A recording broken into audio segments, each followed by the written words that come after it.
She collapsed before she said my name. Right there in the middle of a crowded art gallery, surrounded by people holding flutes of champagne and pretending to understand brush strokes. 1 second, she was staring at me like she'd seen a ghost. The next, her knees gave out and her body folded like a paper bag. They screamed. Someone shouted for water. A man with slicked back hair rushed to her side, yelling, "Melissa! Melissa!" I didn't move. I just stood there holding the invitation I'd received 2 days ago. No return address, no signature, just a single typed line. "She'll be at the Wexford Gallery Friday, 8 p.m., if you're still alive." For 5 years, I'd stayed invisible. Not out of strength, out of weakness. I couldn't bear to be remembered. I left like a fog, quiet, no questions, no explanations. I vanished because she asked me to, and I was too shattered to ask why. But this night, this gallery, this moment had been planned, not by me. Someone wanted her to see me. Someone knew what would happen. And now she was unconscious on the floor, surrounded by strangers who didn't know her smile used to be the reason I got out of bed.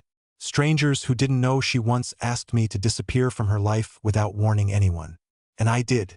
I disappeared so thoroughly that I stopped recognizing my own reflection. I became a silent wanderer in diners and hardware stores, pushing brooms and folding linens just to keep from thinking. I forgot what my voice sounded like when I wasn't apologizing. She told me to vanish, and I took her literally, but someone had decided that 5 years of silence was enough. The gallery lights buzzed overhead. Someone handed me a glass of water, assuming I was part of the scene, maybe a cousin or coworker. I nodded, still frozen. And then the man beside her, the one who'd called her name, looked at me, looked through me as if he knew exactly who I was. He didn't look angry or jealous. He looked panicked. She knew. He whispered under his breath. She said, "This might happen, that if you ever came back." He stopped himself. His eyes went wide, and suddenly I understood. She'd been looking for me quietly, secretly behind his back. He didn't even know. But someone else had found me first. Someone who wanted me here.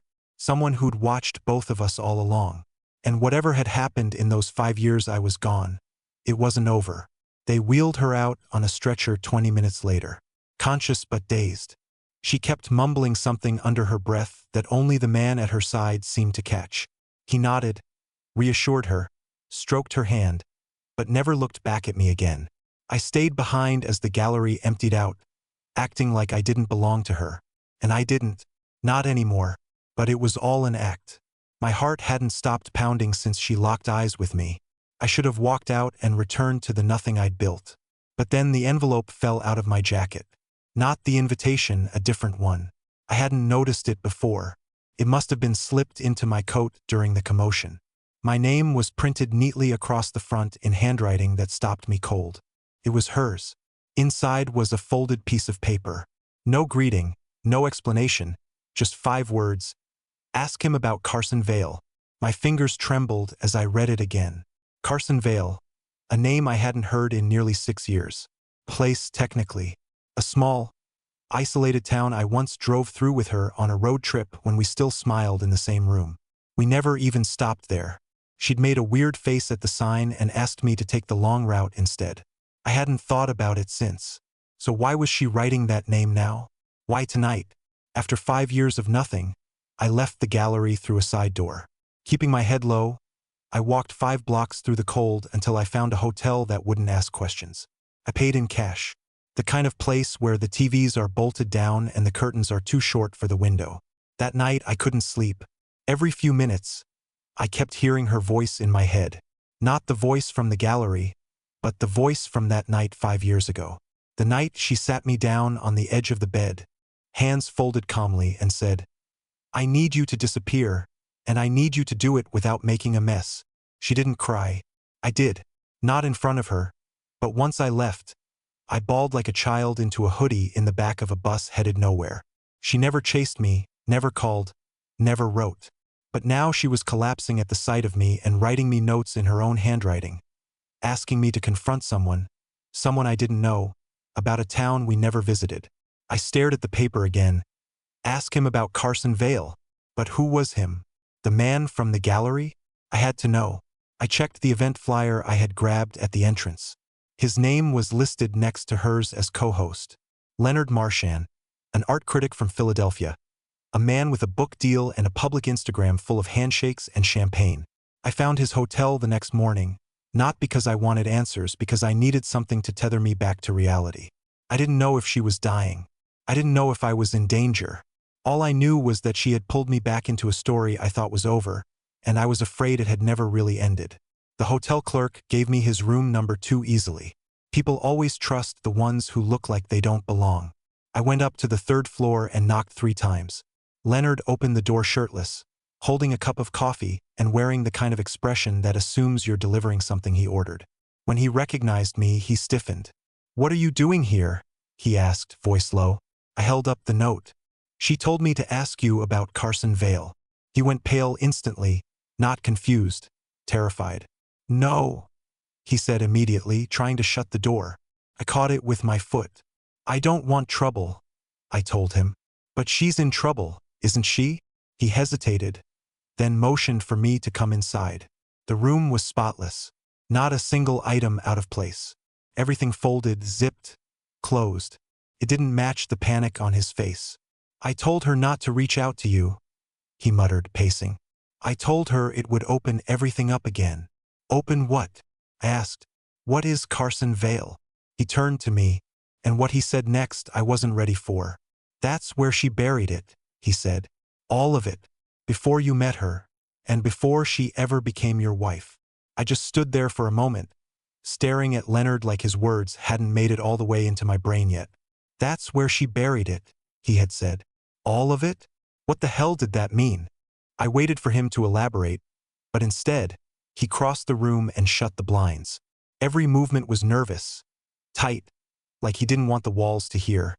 "I told her years ago to destroy the photo. All of them, actually. She said she did, but I never believed her. If she's reaching out to you now," he paused, "it means she's desperate or afraid or both." "Leonard, I don't know what you're talking about," I said. "She told me to leave. She told me to vanish. And I did. I didn't ask for any of this. Now she's fainting when she sees me and scribbling ghost towns on paper. So either start making sense or I walk." He gave me a look like he wanted to punch a hole in something, but had spent years learning not to. Then he sat down on the edge of the bed and in a much calmer voice, said, "Carson Vale was a real place once.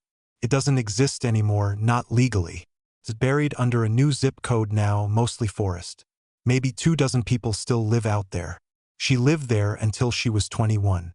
I visited once years before she met you, and I still have nightmares about it." That's when I started to think maybe this wasn't just about some ex-boyfriend or some mistakes she'd made before me. This sounded bigger, deeper, older. Leonard continued, "There's a house at the end of a gravel road off Route 17.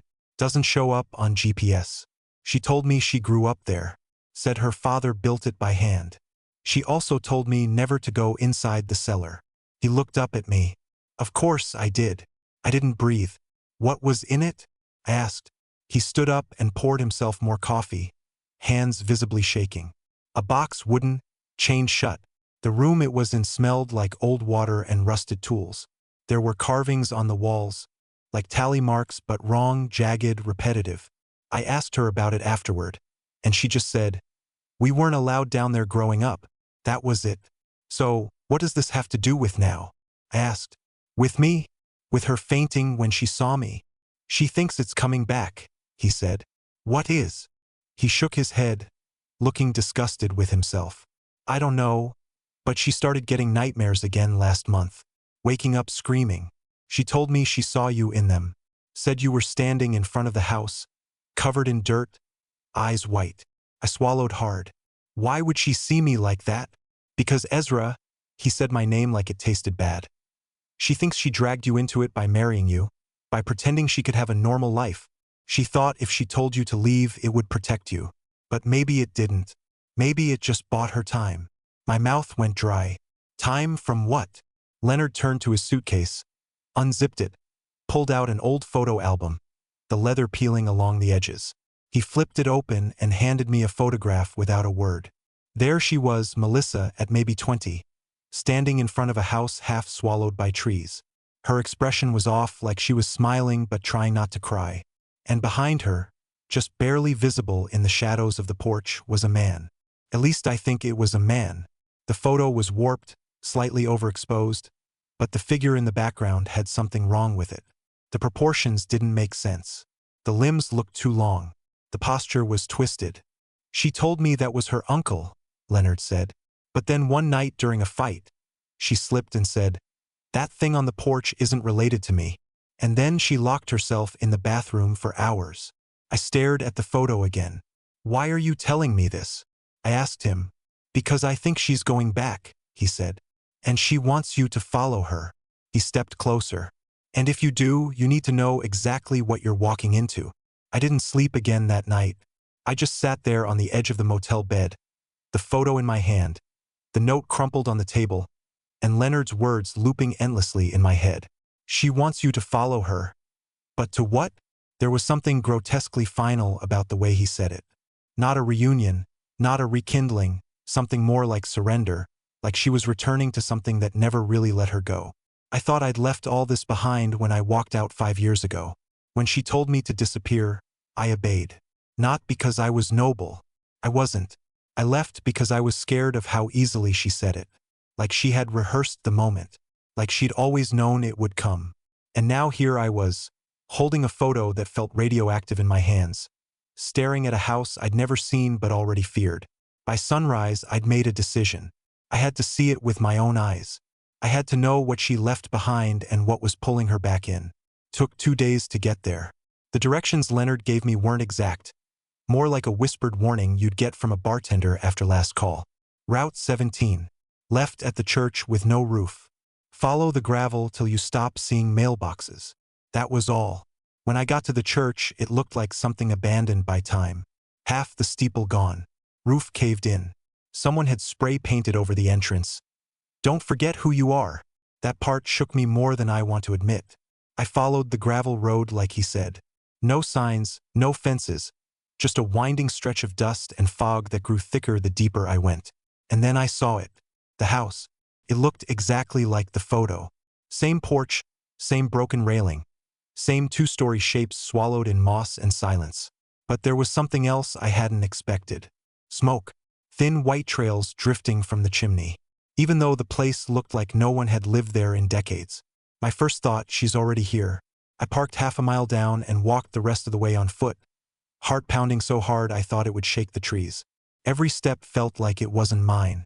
When I reached the porch, I saw her, Melissa, sitting on the steps wearing a faded gray sweater I remembered from our first apartment, hair tied back, pale, gaunt, but alive.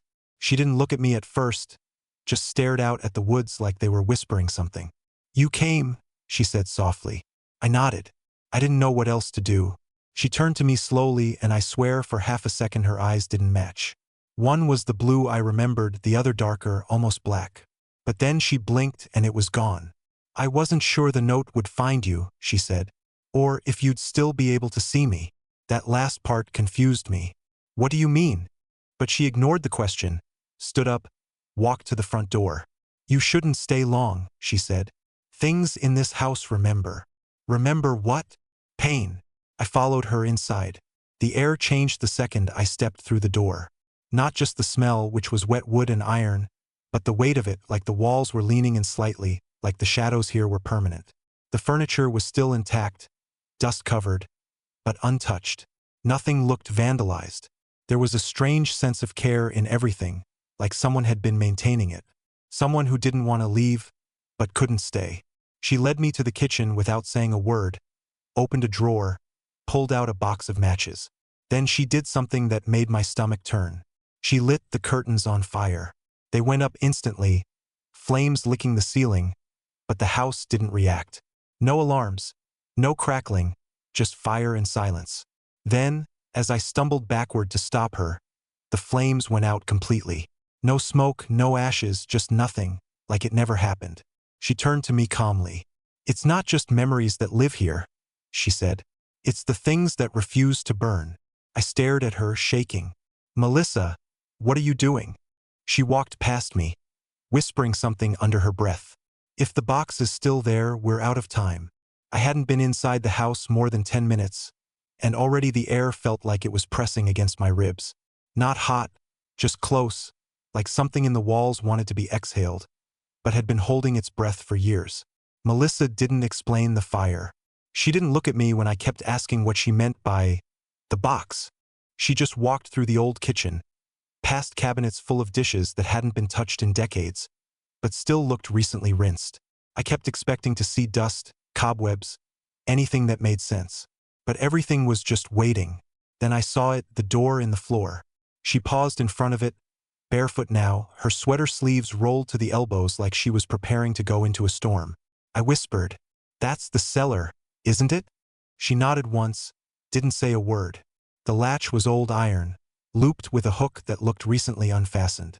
She lifted it like it weighed nothing. The wood creaked open, revealing narrow stairs descending into blackness. No light switch, just a single hanging bulb with a pull chain that dangled like a loose tooth. "You don't have to go," she said without turning to face me. "You can still leave. If you do, it'll never find you." "What is it?" I asked. "This house? That thing in the photo?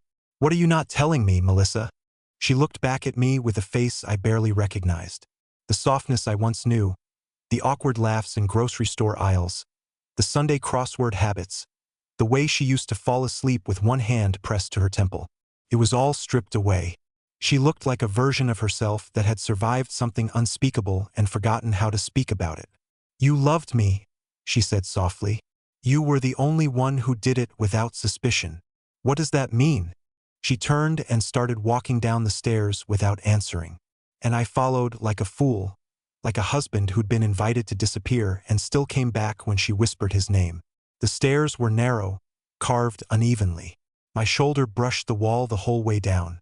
The further we went, the colder it got, not winter cold, but concrete cold, the kind that felt like it belonged to the bones of the earth. Then we reached the bottom and I saw it. The box, exactly like Leonard described it. A squat wooden crate, heavy iron chains wrapped around it multiple times, padlocked on every side. The floor beneath it was stained. Dark rings of moisture or oil or something worse. Around the box were marks on the walls. Deep etchings. Not symbols. Not language. Just frantic scratches. Layers of them. Some looked old, others fresh. "What's in it?" I asked, my voice so low I wasn't sure she even heard. She sat on a crate beside it, fingers trembling as she reached into her pocket and pulled out a key, rusted, ancient-looking, tied to a piece of string. "You don't unlock it," she whispered. "You never open it. That's what they did wrong. They, my family." She looked up at me for the first time. "My mother opened it when she was 17. My uncle opened it again years later. I wasn't born yet, but they said the house changed after that. They started forgetting things. My brother died in his sleep. My dad put a nail through his own hand and didn't feel it. My mother stopped speaking altogether until the day she whispered one thing to me. Couldn't breathe." "What did she say?" I asked. Melissa's voice shook. "Never love anyone under this roof." I stared at the box. I didn't want to be near it anymore. Every second in that cellar made my skin itch.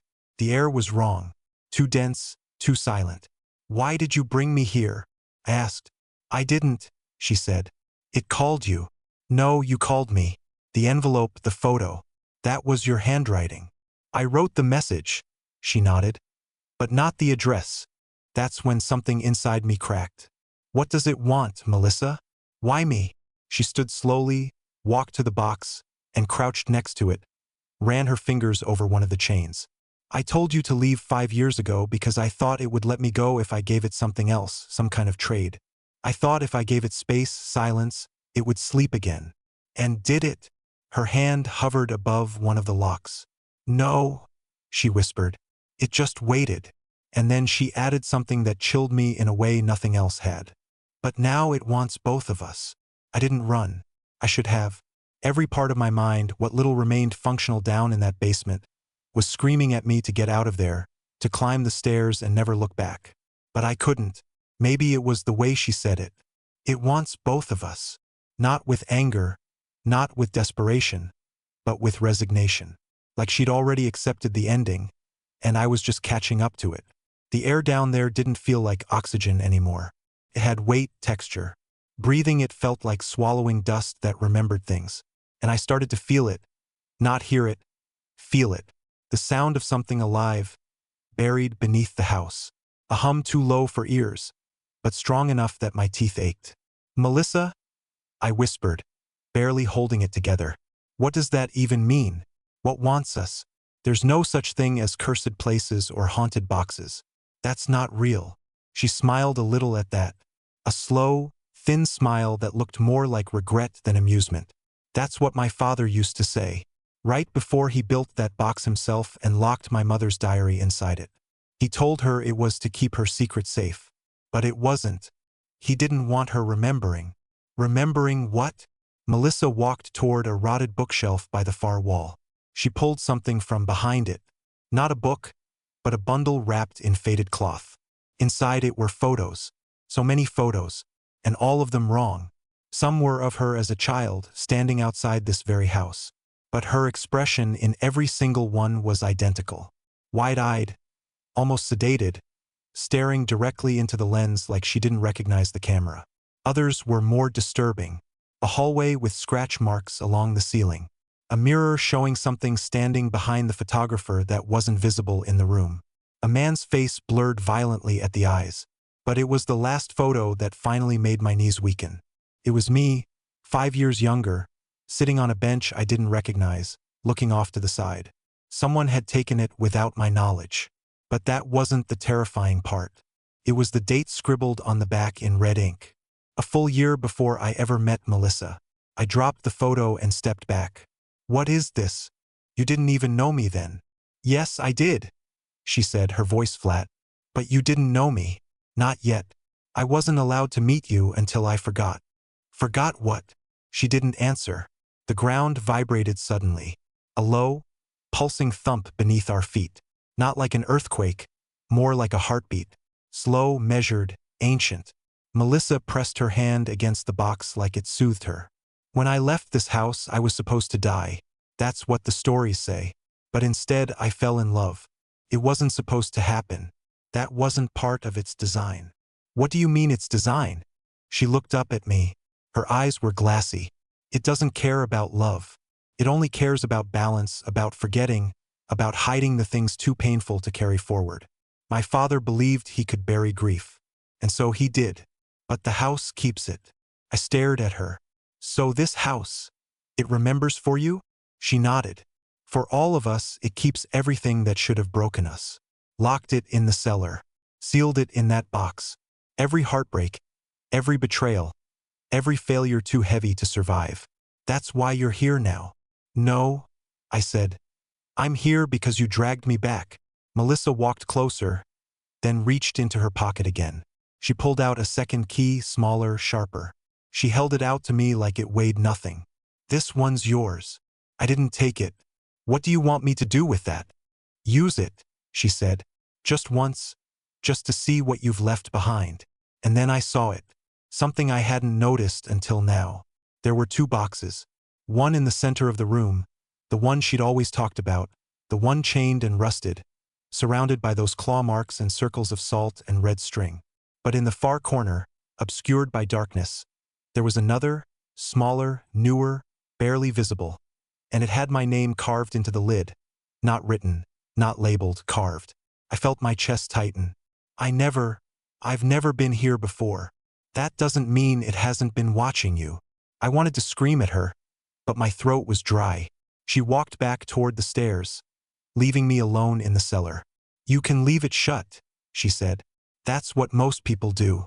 But if you ever want to remember what you gave up, if you ever want to understand why you walked away without a word 5 years ago." She looked back at me, then open it, and then she was gone. Her footsteps vanished into silence above me, and I was left alone in a room that remembered more than I ever wanted to know. I sat on the cold cellar floor for what must have been an hour, staring at the smaller box in the corner like it was a living thing. The one with my name carved into it. Not written, not painted, but gouged into the wood like someone had done it in a fit of rage or maybe grief. The key Melissa had given me felt hot in my pocket, too warm, like it had just been forged. I didn't want to touch it again, but it was like the room wouldn't let me ignore it. The silence had started to bend. It had weight, rhythm like a presence standing behind me just out of reach. Breathing slowly, I kept telling myself none of this was real, that I was sleep-deprived, that Melissa had lost her grip on reality years ago, and I'd let her pull me back into the wreckage.